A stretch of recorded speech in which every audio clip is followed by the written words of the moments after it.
और इस वक्त एक बड़ी खबर आ रही है दिल्ली से, जहां रक्षा मंत्री राजनाथ सिंह के साथ सीडीएस बिपिन रावत और तीनों सेना प्रमुखों की बैठक खत्म हो गई है।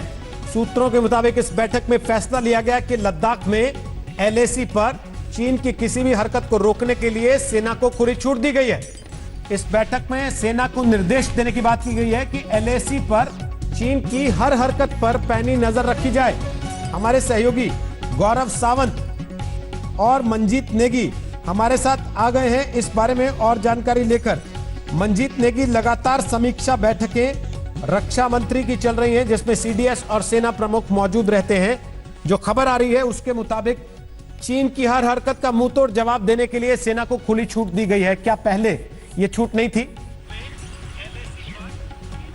रोहित, दरअसल जब प्रधानमंत्री ने ऑल पार्टी मीटिंग के दौरान ये बात कही थी कि सेनाओं को खुली छूट है, उसके बाद ये आदेश सेनाओं को पहुंच चुका है, लागू हो चुका है। और अब जो रूल ऑफ एंगेजमेंट जो काफ़ी लंबे समय से ये स्थिति बनी हुई थी कि चीन के साथ खासतौर से लाइन ऑफ एक्चुअल कंट्रोल पर अगर कोई भिड़ंत होती है तो उसको धक्का मुक्की के जरिए और पीछे किया जाता है सैनिकों को। लेकिन अब साफ तौर पे जो कमांडर्स हैं लाइन ऑफ एक्चुअल कंट्रोल पर, उनको आदेश दिए गए हैं कि अब अगर चीन किसी भी सरहद पर घुसपैठ की कोशिश करता है तो उसको गोली का जवाब गोली से दिया जा सकता है। ये सीधे आदेश। तो जो पहले से रूल ऑफ एंगेजमेंट की हम बात करते हैं उसमें ये बदलाव देखा जा रहा है। जहां तक आज की बैठक की बात है, मंजीत, गोली तो चीनियों ने पहले भी नहीं चलाई।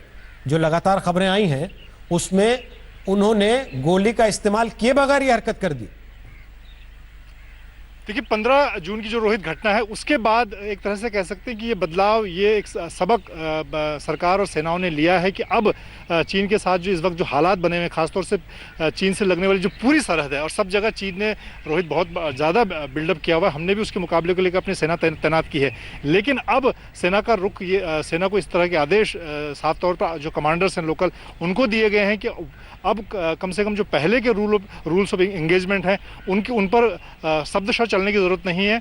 अब अगर हथियार की ज़रूरत पड़ती है तो हथियार का इस्तेमाल किया जाए। खासतौर से अगर चीन की तरफ से उनकी टुकड़ियां सीधे तौर पर हमारे इलाके में घुसने की कोशिश करती हैं तो उनको गोली से जवाब दिया जाएगा। तो ये एक बदलाव निश्चित तौर पर बड़ा बदलाव के तौर पर देखा जा रहा है, जिसको लेकर एक तरह से काफ़ी समय से ये बात सामने आ रही है। गौरव सावंत, आप ग्राउंड जीरो पर मौजूद हैं, वहां जहां एलएसी पर यह तनाव लगातार बरकरार है। आप पहले भी लद्दाख जाते रहे हैं, एलएसी के उन इलाकों को आपने देखा है। इस बार फर्क क्या नजर आ रहा है वहां पर?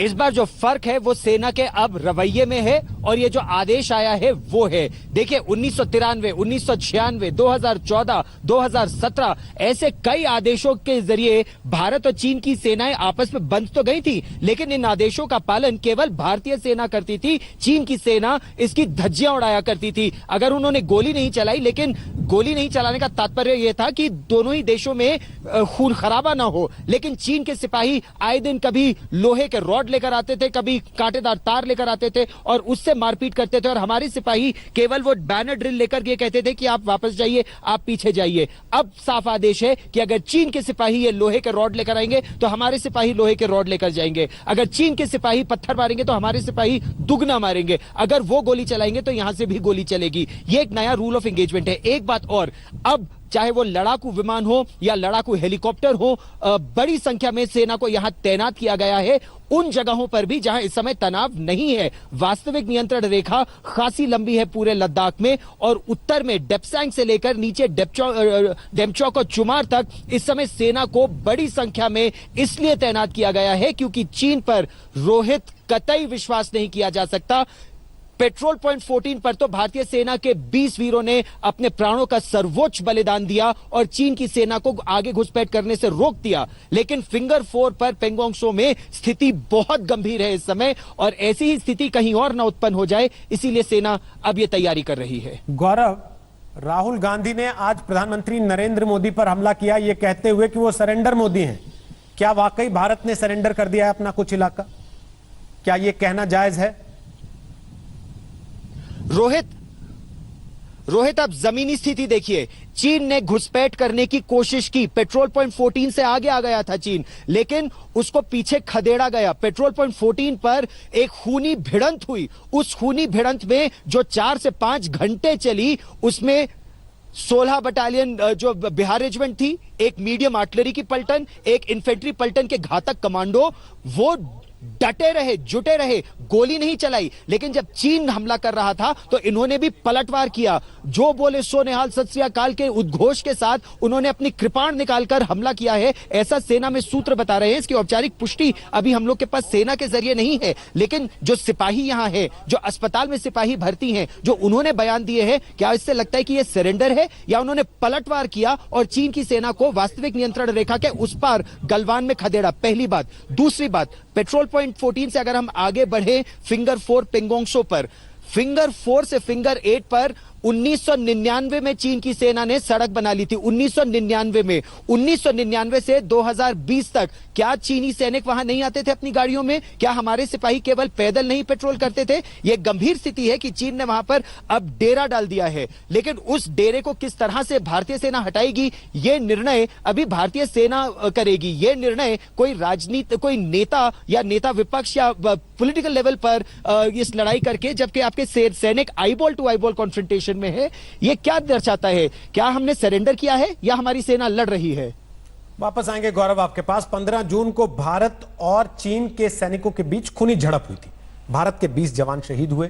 चीन के भी बताया जाता है कि 40 से ज्यादा जवानों के मारे जाने या बुरी तरह जख्मी होने की खबर रही, लेकिन चीन ने अब तक इसे आधिकारिक तौर पर कबूल नहीं किया। बहरहाल 15 जून की झड़प को लेकर आज तक को सूत्रों के जरिए कुछ नई जानकारी मिली है। सूत्रों के मुताबिक 16 बिहार रेजिमेंट के जवानों का दल पेट्रोलिंग पॉइंट 14 पर यह देखने गया था कि वादे के मुताबिक चीनी सैनिक गलवान वैली में उस जगह से हटे या नहीं जहां वो अतिक्रमण करके पहुंच गए थे। वहां जाने पर भारतीय दल के 10 से 12 चीनी जवान टेंट में मौजूद नजर आए। इस बीच कमांडिंग अफसर कर्नल संतोष बाबू की अगुवाई में 50 सैनिकों का दल उसी जगह पहुंचा। संतोष बाबू ने चीनी सैनिकों के वादे का सम्मान करते हुए अपनी पुरानी जगह लौटने को कहा। इस बीच भारतीय सैनिकों का पहला जत्था वहां से लौट गया। जैसे ही भारतीय सैनिकों का पहला जत्था लौटा, चीन के करीब 350 सैनिक वहां पहुंच गए। चीनी सैनिक पीछे हटने को तैयार नहीं थे। कर्नल संतोष बाबू और उनके दल के साथ चीनी सैनिकों की बातचीत तीखी तकरार में बदल गई। सूत्रों के मुताबिक भारतीय सैनिकों ने चीन के अवैध तंबू को उखाड़ना शुरू कर दिया। इसके जवाब में चीनी सैनिकों ने हमला बोल दिया। चीनी सैनिक पूरे सुनियोजित तरीके से ऊंचाई वाले इलाकों में पत्थरों के साथ पोजीशन लेकर मौजूद थे। पहला हमला कर्नल संतोष बाबू और हवलदार के पलानी पर हुआ। कर्नल संतोष बाबू और हवलदार के पलानी के जख्मी होते ही भारतीय जवानों में गुस्सा भड़क गया। उन्होंने पूरी ताकत के साथ चीनी सैनिकों पर हमला बोल दिया। ऊपर से गिरते पत्थरों और कम संख्या के बावजूद वो पूरी ताकत से लड़े। चीन के तंबू उखाड़ डाले गए। भारत के करीब 100 सैनिकों के मुकाबले चीन के 350 सैनिक वहां थे। इस हमले में चीन के कई सैनिक मारे गए, जबकि कई जख्मी सैनिक अगली सुबह तक वहां पर बिखरे रहे, जिसे भारतीय सेना ने चीन को अगले दिन सौंपा।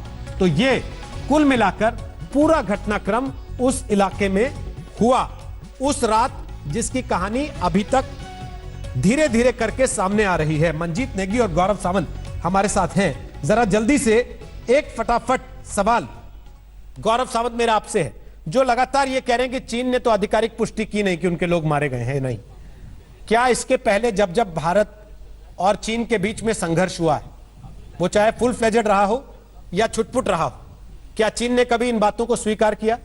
कभी लिस्ट दी कि 62 में हमारे इतने लोग मारे गए और आपके इतने, या 67 में ऐसा हुआ और ऐसा हुआ? आपने बिल्कुल सही कहा रोहित। ना 62 की मृत्यु की बात चीन ने अपने सैनिकों की मानी, ना 67 में जहां 400 चीनी सिपाही मारे गए थे। सुंदरोंगचू में 1986-87 में कई चीनी सैनिकों ने आत्महत्या कर ली थी, क्योंकि वो चारों तरफ भारतीय सेना से घिर गए थे। उनको खाना, रसद सामग्री, दवाइयां तक भारतीय सेना ने दी थी 1986-87 में, लेकिन इस बात की भी चीन ने कभी पुष्टि नहीं की। ये तो बस भारत एक सहृदय राष्ट्र है और हमारी सेना चीन की जो बुराइयां हैं या जो चीन की हार है वो बताती नहीं है पब्लिक डोमेन में, लेकिन भारतीय सेना के इतिहास में तो दर्ज है सुंदरोंगचू में किस तरह चीनी सिपाहियों ने आत्महत्या की थी, क्योंकि वो हर तरफ से घिर गए थे और चीन ने भारत से सेफ पैसेज मांगा था अपने सिपाहियों को बाहर ले जाने के लिए। ये सब भारत ने औपचारिक तौर पर अपने ही देश में लोगों को नहीं बताया और इसीलिए यह हवा बन गया कि चीन एक बहुत ताकतवर देश है। कई बार जमीनी स्थिति अगर आप देखिए तो भारतीय सेना ने चीनी सिपाहियों को पीछे खदेड़ा है। अभी भी पेट्रोल पॉइंट 14 पर भारतीय सेना ने चीनी सैनिकों को पीछे खदेड़ा है। दोनों तरफ नुकसान हुआ है। अब पेंगोंग त्सो में जो हो रहा है वो सेना निर्धारित करेगी और जैसा मंजीत नेगी ने जो ब्रेकिंग न्यूज दी है, सेना निर्धारित करेगी कि आगे क्या कार्रवाई होनी चाहिए। सैनिक लेवल पर होगी, डिप्लोमेटिक लेवल पर होगी, इकोनॉमिक लेवल पर होगी, या सब कुछ मिला के देश एकजुट होकर एक कार्रवाई करेगा। लेकिन सरेंडर इसे कतई नहीं कहा जा सकता क्योंकि यह देश की सेना का अपमान है। बहुत बहुत शुक्रिया मंजीत नेगी, गौरव सावंत, आप दोनों का दिल्ली और लद्दाख से ये सारी जानकारी देने के लिए। नमस्कार, मैं हूं अंजना ओम कश्यप। हमें उम्मीद है ये वीडियो आपको पसंद आया होगा। लेटेस्ट खबरों के लिए यूं ही देखते रहिए आज तक और इस वीडियो के पसंद आने पर लाइक, शेयर एंड सब्सक्राइब करना ना भूलें।